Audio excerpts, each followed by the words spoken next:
Hello guys, अगर आप लोग को मेरे वीडियोस पसंद है तो मेरे वीडियो को लाइक कर दीजिए, शेयर कर दीजिए, मेरे चैनल को सब्सक्राइब कर दीजिए। मार्क से सुप्रीम विलेन के पिछले एपिसोड के एंड में हमने देखा था कि यान जाओ जी के बीच और युआन लांग के बीच फाइट फाइनली खत्म हो जाती है। और इसके बाद यान जाओ जी अपने बंदों के पास आकर पूछ रहा होता है कि क्या ये फाइट की वजह से आपको कोई चोट नहीं लगेगा। ये सुने तुरंत बाद एक लड़की इसके पास आ जाती है। आने के तुरंत बाद यान जाओ जी के हाथ को अपने चेस्ट के ऊपर लगा लेते हैं। इसके बाद बोलने लगते हैं कि ऐसा लग रहा है सीनियर ब्रदर, आपकी ये कमाल की फाइट को देखने के बाद मेरे हार्ट को पूरी तरह से चोट लगेगा, क्योंकि जब आप मेरे पास आए तभी मेरा हार्ट पूरी तरह से जोर जोर से धड़कने लगा। और गाइस मानना ही पड़ेगा, ये लड़की को काफी ज्यादा अच्छी तरह से फ्लर्टिंग करना आता है। और इसके बाद ये हमारे यान जाओ जी के नाक से खून निकल जाता है और इसके बाद वो कुछ भी नहीं बोल पाता। इसके बाद वो अपने आप को जबरदस्ती चुड़ा लेते हैं। इसके बाद बोलने लगता है कि इसके बारे में एक सेकंड के लिए साइड में रखो, अगर किसी और को कोई इंजरीज हो गए तो मेरे पास आ सकते हैं। ये सुने तुरंत बाद एक बंदा इसके पास आ जाता है और अपना शॉट को खोल के दिखाने लगता है कि ये देखो भाई, मेरा भी इंजरीज हो गए तो इसलिए मुझे भी हील करो। ये सुने तुरंत बाद यान जाओ जी भी कुछ भी नहीं बोल पाती। इसके बाद वो अपने मन ही मन सोचने लगते क्या ये बंदे को सच में ऐसा लगता है मैं कोई गे हूँ कि ये बंदा इतना ज्यादा खुश हो रहा है मेरे ट्रीटमेंट की वजह से। और ये सोचने तुरंत बाद जैसे तैसे करके उस बंदे को पूरी तरह ट्रीट कर देते हैं। और तभी अब शीशे उड़ता है गुआनचेंग माउंटेन के ऊपर, और इसका अभी इंग्लिश ट्रांसलेशन हुआ है। इसका नाम ब्रॉड क्रीड माउंटेन है, आगे से मैं इसे ब्रॉड क्रीड माउंटेन ही बुलाऊंगा। और तब हम देखते हैं उसी माउंटेन के ऊपर एक कमरे के अंदर दो बंदे बात कर रहे होते हैं। तब इनमें से पहले वाला बंदा बोला होता है कि मैंने अभी अभी सुना वो युआन लांग को वो यान जाओ जी ने पूरी तरह से हरा दिया, वो भी चौथा बार, वो भी अपना सिर्फ ड्रैगन टेक्निक का यूज करके। और ये बात 100% कंफर्म है, क्योंकि हमारे एक बंदा वहां पर आता, वहां पर वो पूरा कांड को देखने के बाद फिर से मेरे पास आ गए और वो सारे कांड के बारे में मुझे अच्छी तरह से बता दिया। ये सुनने के बाद दूसरा बंदा बोलने लगता है कि अच्छी बात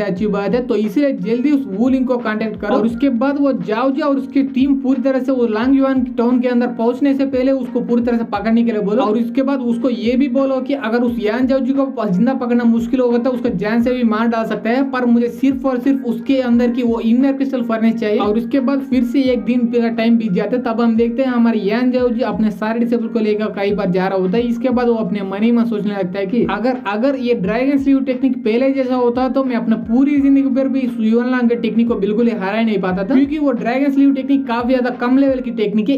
इसलिए मैं अपना दिमाग लगाया और अपना पिछले जिंदगी का टेक्निक को यूज किया और उस टेक्निक को यूज करके ये ड्रैगन स्लीव टेक्निक के साथ पूरी तरह से कंबाइन कर रहा है। उसके बाद वो काफी देर प्रैक्टिस किया। इसके बाद फाइनली मुझे ये हाई लेवल का टेक्निक मुझे मिल गया। और मेरे पिछले जिंदगी का टेक्निक का नाम ड्रैगन स्वॉर्ड है और इस जिंदगी का टेक्निक का नाम ड्रैगन स्लीव है। तो इसलिए ये दोनों ड्रैगन टाइप की टेक्निक है, इसलिए ये दोनों अच्छी तरह से कंबाइन हो गए, वरना ऐसा पॉसिबल नहीं सकता है ऐसा कंबाइन करने के लिए। और ये सोचते इस सामने की तरफ बढ़े जा रहा होता, तभी उसको कुछ ऐसा भनक लग जाता है सामने की तरफ। तभी ये सारे लोग चिल्ला के बोलने लगता है कि सारे लोग अच्छी तरह सावधान रहना, क्योंकि आगे थोड़ा खतरा है। और सच में ऐसा होता है, क्योंकि उसके सामने काफी बड़े बड़े काले या पिंक कलर के बाउंडर बन रहे होते हैं। पर ये सारे बाउंडर को देखने के बाद हमारे यान जाओ जी थोड़ा मुस्कुराने लगता है। इसके बाद वो अपने मन ही मन सोचने लगता है कि मैं भी मानता हूँ ये बाउंडर काफी ज्यादा खतरे है, पर जहाँ पर खतरे होता है वहां पर अपॉर्चुनिटी मिलती है। ये सोचने के तुरंत बाद येहू को ऑर्डर देने लगता है, येहू तुम तुरंत ही वो इनर क्रिस्टल फर्नेस को बाहर निकालो। ये सुनने के बाद ठीक है मास्टर बोल के वो भी अपने इनर क्रिस्टल फर्नेस को बाहर निकाल लेता है अपने स्टोरेज रिंग के अंदर से या स्टोरेज बैग के अंदर से। और जैसे येहू उस इनर क्रिस्टल फर्नेस को बाहर निकाल लेते हैं, वैसे ही वहां पर छोटे छोटे बाउंडर उस इनर क्रिस्टल फर्नेस के अंदर जाने लगते हैं। ये देखने के तुरंत बाद येहू तुरंत ही उस क्रिस्टल फर्नेस को नीचे रख देता है। इसके तुरंत बाद ही वहां पर एक बड़ा सा बाउंडर आ जाता है और आने के तुरंत बाद वो क्रिस्टल फर्नेस के अंदर जाकर ऑब्जर्व होने लगते हैं। और इसे देखने के बाद यान जाओ जो अपने मन ही मन सोचने लगता है कि मुझे अच्छी तरह से पता है कि ये पर्पल बाउंडर के अंदर पर्पल मिस नाम का एक चीज होती है, और उसके साथ ही यहाँ पर ब्लैक फॉग भी काफी ज्यादा है। तो इसलिए वो ब्लैक फॉग के अंदर भी नाइनिन नाम का एक चीज होती है। तो इसलिए अगर मैं उस पर्पल मिस को उसके साथ नाइनिन को दोनों को मेरे भट्टी के अंदर भेज दो, उसके बाद वो पूरी तरह से कंबाइन हो जाएगा। उसके बाद उसके अंदर एक नया मेटेरियल बन जाएगा। तो इसलिए एक बार मैं कोई नॉर्मल तलवार को उस भट्टी के अंदर भेज दूं तो उसके बाद वो मेटेरियल और ये नॉर्मल तलवार दोनों कंबाइन हो जाएगा। उसके बाद एक कमाल का मीडियम ग्रेड का आर्टिफैक्ट बाहर आ जाएगा। ये सोचने तुरंत बाद ये अपने स्टोरेज बैग के अंदर एक नॉर्मल सा तलवार निकलता है। निकलने के बाद उस भट्टी के अंदर फेंक देते हैं। इसके बाद ये फिर से अपने मन ही मन सोचने लगता है कि नॉर्मली इस जैसा कमाल का आर्टिफैक्ट को बनाने के लिए कोई कमाल का आर्टिफैक्ट रिफाइनर की जरूरत पड़ती है। और असल में मैं अपने पिछले जिंदगी में एक कमाल का आर्टिफैक्ट रिफाइनर रह चुका हूँ, तो इसलिए मुझे ये कमाल का क्रिस्टल फर्नेस को यूज करके ये सब मीडियम ग्रेड के आर्टिफैक्ट को बनाने में कुछ ज्यादा तकलीफ नहीं होगी। पर यहाँ पर दिक्कत की बात है कि मेरे पास उतना ज्यादा हाई क्वालिटी का मटेरियल नहीं है इसे जल्दी कंडेंस करने के लिए और उससे भी हाई क्वालिटी का मटेरियल बनाने के लिए। तो इसलिए ये आर्टिफैक्ट सिर्फ मीडियम ग्रेड की बन जाती है और उसके साथ साथ ये सब बनाने के लिए कुछ ज्यादा समय लग जाती है। ये सोचने के बाद कुछ देर का समय बीत जाता है। तब हम देखते हैं उस भट्टी के अंदर से फाइनली वो नॉर्मल तलवार एक मीडियम ग्रेड के आर्टिफैक्ट बना के बाहर आ जाती है। और इसे देखने के बाद ये लड़के पूरी तरह चौंक जाता है। तब ये लड़की बोलने लगता है कि मुझे बिल्कुल ही नहीं लगा था कि हमारे सीनियर ब्रदर के पास आर्टिफैक्ट रिफाइनर की भी टैलेंट है, क्योंकि इस बार ये मीडियम ग्रेड की लो क्वालिटी की नहीं बल्कि हाई क्वालिटी की बन चुकी है। ये सुने तुरंत बाद हमारे यान जाओ जो अपने बैट के अंदर से काफी सारे मटेरियल्स को बाहर निकाल रहे थे। इसके बाद बोलने लगता है कि तुम भी देख सकते हो मेरे पास काफी सारे मटेरियल्स है और ये सारे मटेरियल्स को मैं आर्टिफैक्ट बनाना चाहता हूँ और उसके लिए थोड़ा बहुत तो समय लगेगा, तो इसलिए तुम लोग उस समय पर पूरी तरह से रेस्ट करो। ये सुनने के बाद ठीक है मास्टर बोल के वो सारे लड़के उसके थोड़ा दूर जाकर रेस्ट करने लगते हैं। इसके बाद हमारे यान जाओ जो फिर से अपना रिफाइनमेंट के प्रोसेस के ऊपर पूरी तरह से ध्यान देने लगता है और तभी हमारे यान जाओ जी के ध्यान कुछ ऐसा फ्लेम जैसा दिखने वाला चीज के ऊपर जाते हैं और इसे देखने के बाद यान जाओ जी अपने मनी में सोचने लगता है कि ये तो एक एजेंस फ्लेम, ऐसा लग रहा है आज तो मेरा पूरे जिंदगी का सबसे लकीस्ट दिन है। और तभी ये एजेंस फ्लेम को ये लड़कियां भी देख लेते हैं। तब इनमें से एक लड़के बोलने लगता है कि सीनियर ब्रदर यान जाओ जो आपको देखकर मुझे ऐसा लग रहा है आपको ये एजेंस फ्लेम चाहिए, पर अगर आप इसको पकड़ना चाहते हो तो इसके पहले आपको अपना रिफाइनमेंट का प्रोसेस पूरी तरह छोड़ना पड़ेगा, पर आपको ऐसा करने की कोई भी जरूरत नहीं क्योंकि हम यहाँ पर है और आपने हमारे लिए पहले ही काफी कुछ किया है, तो इसलिए आपके लिए हम ऐसा छोटा सा एजेंस फ्लेम को आपके लिए ला सकते हैं आसानी से। ये सुनने के बाद यान जाओ जो बोलने लगता है नहीं तुम लड़के मेरे मदद करने की कोशिश कर रहे हैं, यही मेरे लिए काफी है, पर मैं तुम लोगों को वहां पर नहीं भेज सकती क्योंकि वहां पर खतरा भी हो सकता है, तो इसलिए ये हूँ मैं तुम्हें ये काम दे रहा हूँ और मुझे तुम पर पूरा भरोसा है, तो इसलिए जाओ जाने तुरंत बाद उस एजेंस फ्लेम को तुरंत ही पकड़े यहाँ पर लाओ। ये सुनने के बाद ठीक है मास्टर बोल के वो एजेंस फ्लेम को लेने के लिए काफी तेजी से उसकी तरफ बढ़ने लगते हैं। तभी हम देखते हैं उससे भी काफी तेजी से एक काले कलर की चीज वो एजेंस फ्लेम की तरफ बढ़ने लगती है और वो काले कलर का चीज का बनक हमारे जाओ जी को पहले ही लग जाते हैं। इसकी वजह से वो फिर से अपना ड्रैगन स्लीव अटैक वो काले कलर की चीज के ऊपर कर देते हैं। इसकी वजह से ड्रैगन स्लीव अटैक सीधे हमारे येहू के बाजू से जाकर वो काले कलर की चीज को लग जाती है। इसकी वजह से वो काले कलर की चीज वही पर बर्बाद हो जाती है और इसके बाद हमारे यान जाओ जो अपने मनी में सोचने लगता है कि एक सेकंड मुझे ऐसा लग रहा है वो काले कलर की चीज एक ईवल स्पिरिट है और उतना ही नहीं बल्कि ये